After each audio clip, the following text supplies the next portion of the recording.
Hello Mato. Mato, sasa mimi venye nilikuja nikalala kwako hivyo sleepover. Nimeona nashindwa kutembea nikikojoa na kojoa uchungu. Sasa nifanye aje? Alafu niko na mimba miezi 2. Unaruka mimba wewe kijana, wewe unaruka mimba, wewe unajua wazazi wangu wewe.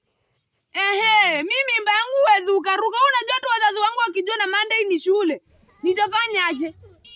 Ati nitoe mimba? Yo naye siwezi bwana, siwezi. Hii mimba tutalea, lazima huyu mtoto ni muzae. Tuweze tukaua kiumbe ambacho hakina makosa. Yo naye siwezi. Unajua tu mama yangu venye huwa ana behave, huwa ananichapa nikifanya makosa. Wewe tuma pesa ya kutibu Kaswende, niende nitibio Kaswende, tujue what next. Lakini kusema ati mimba nitoe mimi siwezi. Alafu sijui utafanya aje Jumanne ni shule. Wazazi wangu wakishajua lazima watanibeba miguu, watanikata miguu ama waniwaambie niende kwa kijana mwenye alinipea mimba.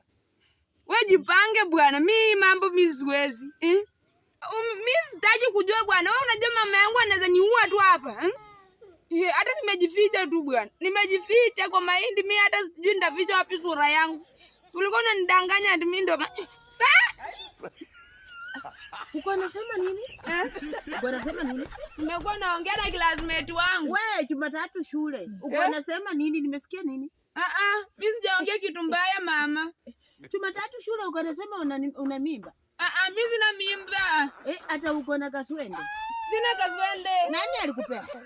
Mimi. Nani alikupea na kuuliza? Hakuna mama, mimi nimekuwa tunapiga na best yangu story. Unasema Kaswende mimba, nani alikupea?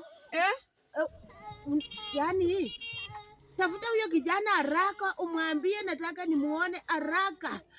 Isipokuwa niko na kupeleka shule kwa mwalimu. Sasa nimegoga nini? Niambie mwenye alikupea mimba. Sasa mama, niko nashika watu kwa fucho.